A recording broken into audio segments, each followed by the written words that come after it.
Hey, my realists, welcome back to the Realist Recap, the show that keeps you glued to all the twists and turns on Izingane Zes'thembu.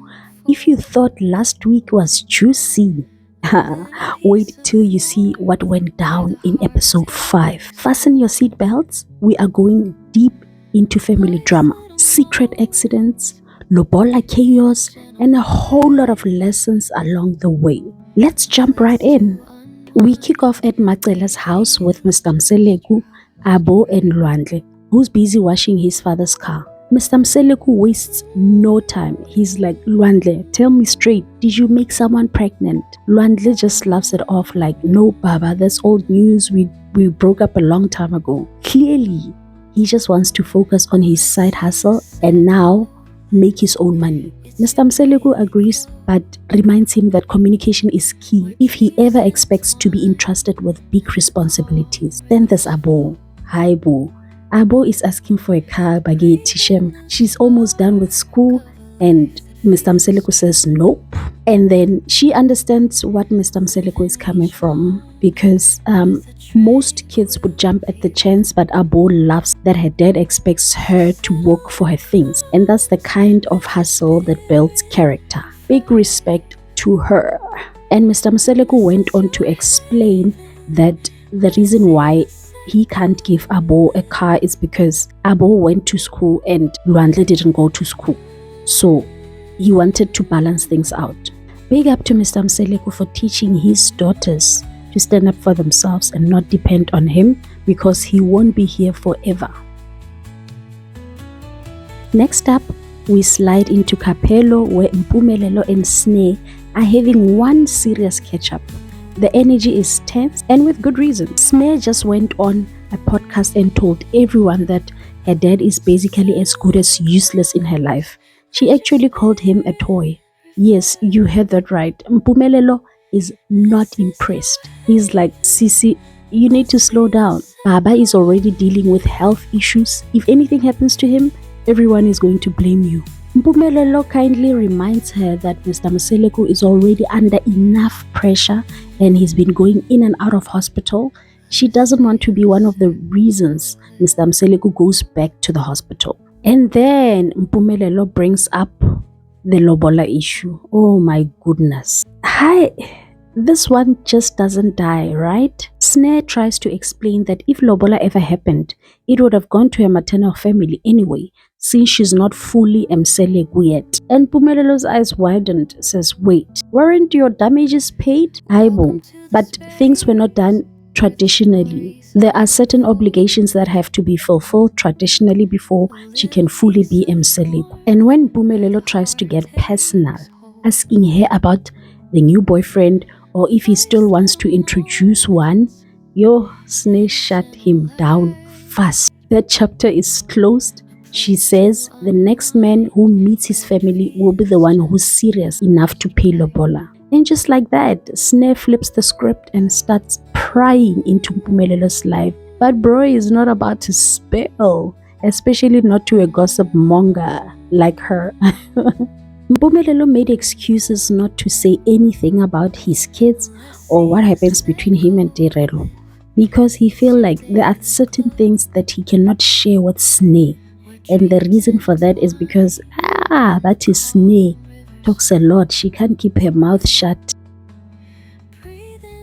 We cut straight to Mr. Mseleku, Macele and Abo heading out to lunch.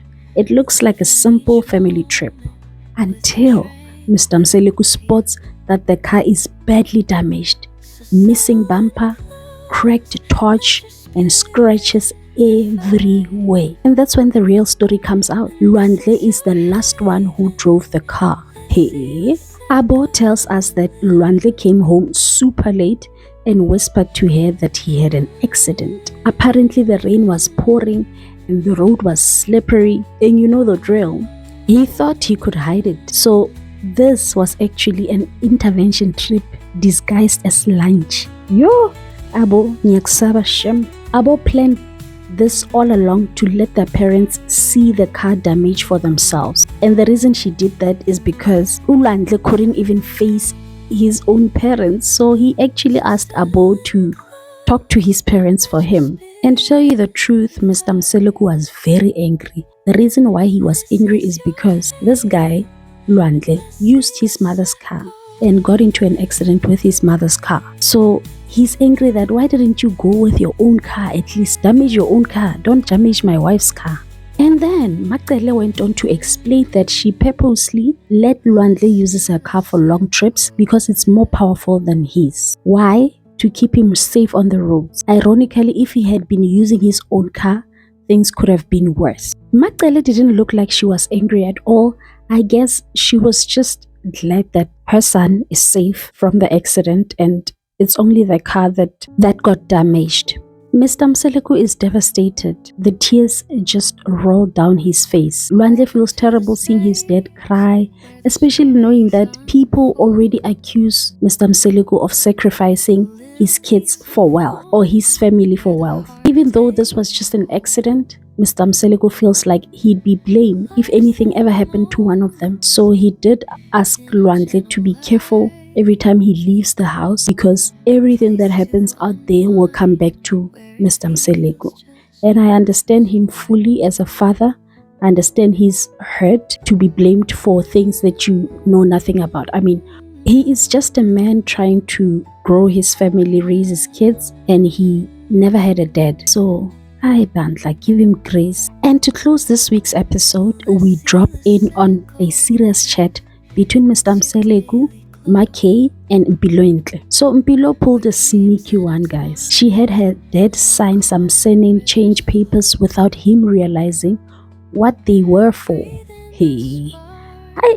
And the application is already gone through to Home Affairs, so her new ID will officially read Mpilo Mseleku. But Makei reminds everyone that this is not just a paperwork thing. There are still traditional matters to settle with Mpilo's maternal family, and they've asked for more time to deliberate, and they'll send a letter with their requirements. And Mr. Mseleku stays calm but very firm, and he went on to say, if they want lobola, then Mpilo is my child fully, and she won't need to visit them anymore. Strong words from a strong father who knows exactly what it means to stand his ground.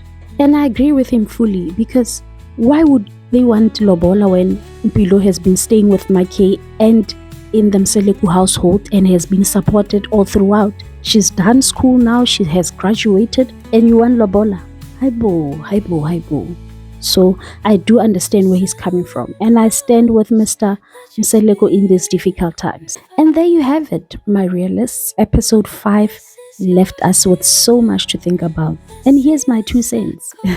You know I'm gonna give you my 2 cents. It's crazy how Mr. Mseleku raises his kids so differently. The boys mentored by him directly, and the girls encouraged to go to school and make their own money. It's also heartbreaking to see him cry over that car crash. Poor guy is so scared people will say he's using dark things to grow his wealth, especially since he never had a father figure himself. And don't even get me started on Snare. Hi, poor guys. Going on a podcast to call your father useless. Yo, that was deep. But at the same time, Mpumelelo is right. Lobola, damages, surnames, all these messy cultural and family lines show that family is never simple. It's a whole balancing act between tradition and modern life. Anyway, thank you so much for tuning in, my realists. Drop your thoughts in the comment section. Do you agree with Mr. Mseleku's parenting style? Should Snare ease up on him? Let's chat. Don't forget to like, subscribe, and hit that notification bell, because we are just getting started. Until next time, stay real.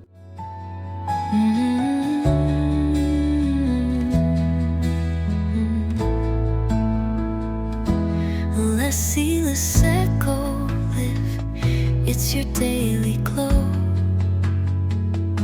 where dreams intertwine.